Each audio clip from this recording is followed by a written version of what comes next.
भैया खेसारी जी, आपको लगता है कि जिस तरह आप गाना गा रहे थे, या हजारों गायक जो भोजपुरी फिल्मों में, जो भोजपुरी संगीत में हैं और गाना गायकी करते हैं, उन लोगों के लिए मनोज तिवारी जी, निरहुआ जी, इन लोगों ने एक ट्रेंड सेट किया कि जो भी गायक हैं वो अगर अच्छा गाना गाते हैं, लोकप्रिय होते हैं, तो अभिनय में आ सकते हैं, अभिनय बन सकते हैं। तो क्या आप अभिनय में आएंगे, ये बचपन से सोचते थे, या आपको लगता है कि इस ट्रेंड का आपको फायदा मिला?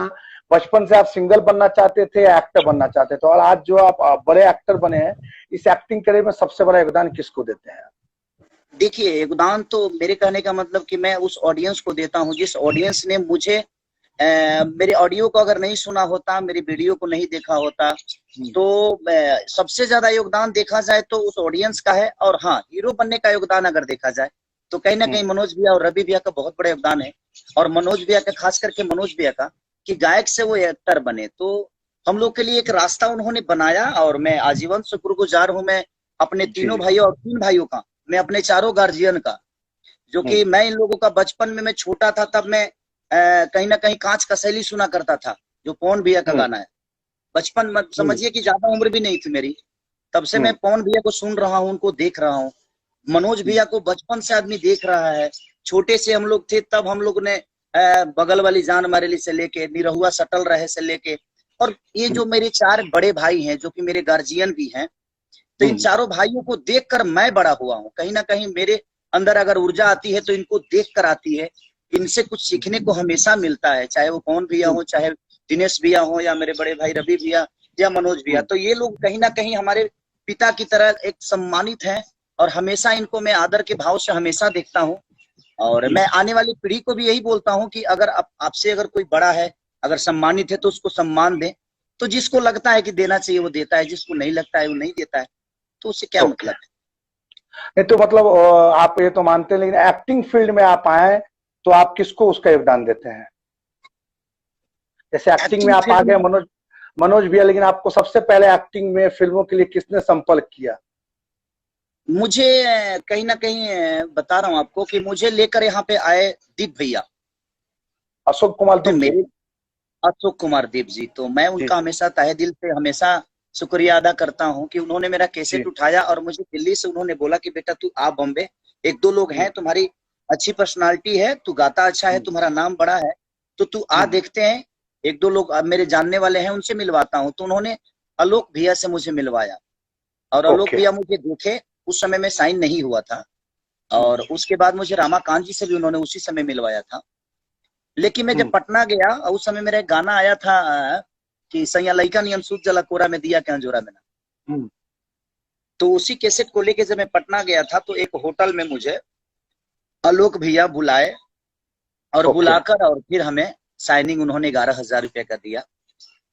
और वो मेरे लिए बहुत बड़ी चीज थी। वो 11,000 रुपया का चेक आज भी नहीं भजाया हूँ मैं, आज भी उस 11,000 का चेक मेरे पास पड़ा है विदाउट डेट, और हमेशा कहीं ना कहीं उस चेक को मैं रखता हूँ, क्योंकि मेरे जीवन की पहली वो फिल्म बहुत सफल हुई, और उसके बाद तो रेस्ट इज द हिस्ट्री, लगातार फिल्में आने लगी।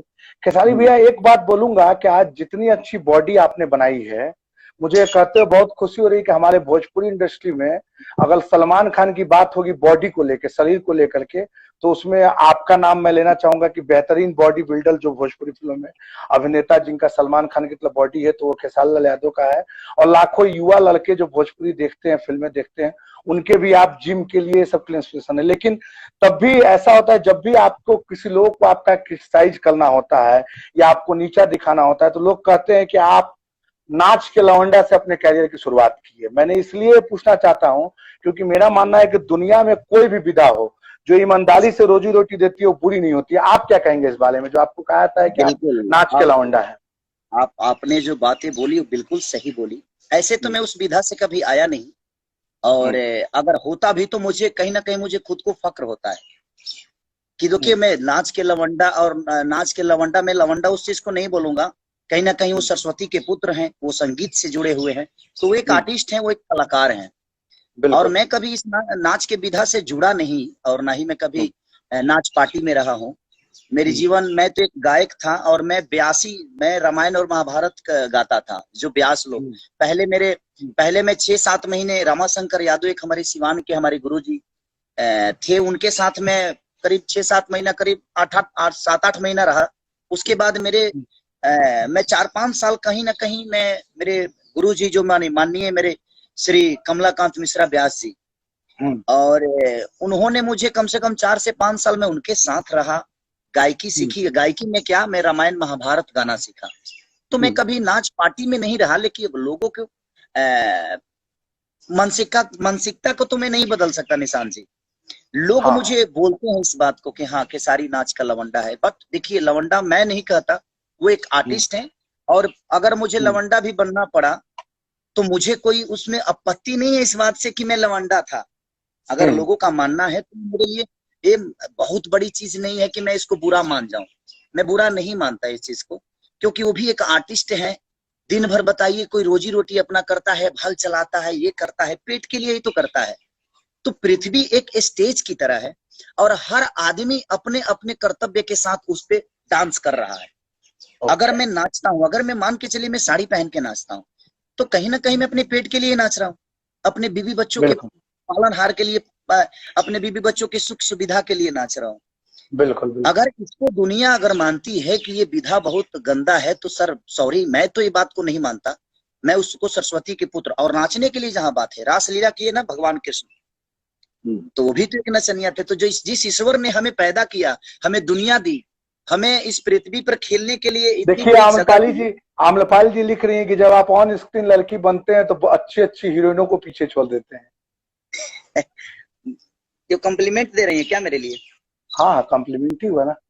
मतलब आपको ये सब लोग, अगर आपके दुश्मन जो है वो कभी भी ये सब चीजों को लेकर अगर आपको टारगेट करते हैं तो आपको इसका कोई फर्क नहीं पड़ता है। नहीं, मुझे फर्क इसलिए नहीं पड़ता कि मैं पेट के लिए करता हूं, और वो जो करते हैं वो मेरे नजर में बहुत बड़े हैं।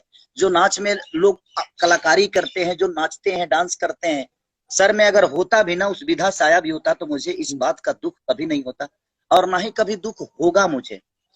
तो मैं यही कहूंगा कि नहीं, तो मैं यही कहूंगा कि उस लाइन में जो भी है, अपने बच्चों का अगर पालन हार कर रहा है और वो संगीत डांस करके कर रहा है, तो जिन लोगों के नजर में ये चीजें गलत है, उनसे भी मैं ये पूछना चाहता हूं कि हर आदमी तो नाचता ही है। कोई कलम लेकर नाच रहा है, कोई तमूर बजाता है, तो कोई पिस्टिंग बजाता है, तो कोई किलाट बजा रहा है, कोई साड़ी पहन रहा है। जहां तक सवाल है, हमारे यहाँ कुछ लोग, अपने इंडस्ट्री के भी लोग हैं, खेसारी भैया कुछ लोग लिख रहे हैं कि आप क्लियर नहीं दिख रहे हैं, धूप बहुत ज्यादा आपके ऊपर है, थोड़ा बहुत साइड करके अगर मैनेज कर सकते हैं। हाँ अब सही हो गया, अब सही हो गया। 1 मिनट में एक्चुअली वो, हाँ क्या करिएगा। चलिए तो बोलने दीजिए लोगों को वही, क्योंकि काफी हाँ अच्छा अभी सही आ रहा है, अभी आ रहा है सही। जी जी अभी आ रहा है सही। तो मेरे कहने का मतलब कि देखिए, हमारे यहाँ कुछ लोग जो अनपढ़ लोग हैं, जिनको इस बात का ज्ञान नहीं है कि संगीत का मतलब क्या होता है, वही आदमी इस चीज को गलत बोलता है कि हाँ ये लवंडा है, ये इस टाइप का है, वैसा है। ठीक है, अच्छी बात है, मैं कुछ तो हूँ और मैं अपने बच्चों को पाल तो रहा हूँ, भीख कहीं गलत काम तो नहीं कर रहा हूँ। दूसरी चीज, एक और बात बता रहा हूँ आपको कि वही कमल हसन जब साड़ी पहनकर इंडस्ट्री में नाचते हैं, तो वही कलाकार चाची 420 में जब कमल हसन ने नाचा तो दुनिया ने उनकी तारीफ की। अंटी नंबर 1 में गोविंदा जी ने जब नाचे तो दुनिया ने उनको अपने हाथों में, अपने दिल में बैठाया और उनको एक आर्टिस्ट का रूप दिया, एक कलाकार का रूप दिया। दूसरी चीज, जब बच्चन साहब साड़ी पहनकर नाचे तो उनको दुनिया ने एक कलाकार के रूप में देखा। हमारी सबसे बड़ी प्रॉब्लम ये है हमारे भोजपुरी की कि अगर हम कुछ अच्छा करने की, अगर हम अपने आप को कुछ अच्छे ग्रेड में लेकर जाने की कोशिश करते हैं, तो कुछ लोगों को प्रॉब्लम होती है, जो कि हमारे इंडस्ट्री से भी जुड़े हुए हैं। ऐसा नहीं है कि हमें लवंडा बोलने वाला और डांसर बोलने वाला और छक्का बोलने वाला सिर्फ पब्लिक है, ये इंडस्ट्री के लोगों ने हुआ बनाया उसको। पब्लिक तो प्यार करती है तब इतना वाला सुपरस्टार बनाया, वो कहीं ना कहीं आपके जो विरोधी होते हैं। चलिए जी जी जी, जिनको मैं खटकता हूँ, जिनको मैं प्रॉब्लम करता हूँ, जिनको आगे बढ़ने में रुकावट डालता हूँ, जबकि मैं किसी के हाथ नहीं खींचता, मैं अपने काम से अपने आप को ऊपर करता हूँ, मैं अपनी लकीरों को बड़ा करता हूँ, किसी की लकीर को छोटा करने की कोशिश नहीं करता। बट उनको लगता है कि ये बड़ा कैसे हो गया। भाई जी, मैं अपनी गरीबी बताऊंगा तो आप रो दोगे। नहीं बताऊंगा खेसारी जी, मैं पूछूंगा आपसे, गरीबी को आऊंगा। अभी मैं पूछना चाहता हूँ खेसारी जी, तो हमारी मुद्दा जो थी सुनिए, हाँ तो वो जब नाचते हैं तो उनको दुनिया आर्टिस्ट का रूप देती है। लेकिन जब हम साड़ी, अच्छा ये बताइए, हमारे बड़े भाई दिनेश भैया ने साड़ी नहीं पहना? हाँ बिल्कुल पहना। जो मेरे बड़े भाई हैं, क्या पवन भैया ने प्रेम, साड़ी नहीं पहना? बिल्कुल बिल्कुल पहना। पवन पुरवैया में पूरी अरे फिल्म भाई सिनेमा मुझे लगता है रवि किशन जी ने भी भैया ने पहना है, साड़ी सबने। पहना और सबने पहना है। और ये एक लेकिन मेरे आर्टिस्ट अंदर का, एक आर्टिस्ट जैसे पुलिस बनता है, जैसे डॉन बनता है, जैसे रोमांस करता है, कॉलेज गोइंग बॉय, वैसे ही एक कैरेक्टर है। ठीक है, उसका जवाब मिल गया हम लोगों को कि आपको, आप उसका मतलब उन लोगों को ये ऐसे जो लोग ऐसे विरोधी ऐसी बात करते हैं उसका आपको कोई फर्क नहीं। जिनको संदेह भी है कि मैं अगर नहीं हूँ वो बड़ा, मैं ये सब देखिए नहीं आम्रपाल हूँ। जी लिखी कि दिनेश जी बहुत बहुत सुंदर दिखे थे। मधु जी लिख रही हैं कि वेरी हार्ड वर्किंग एक्टर।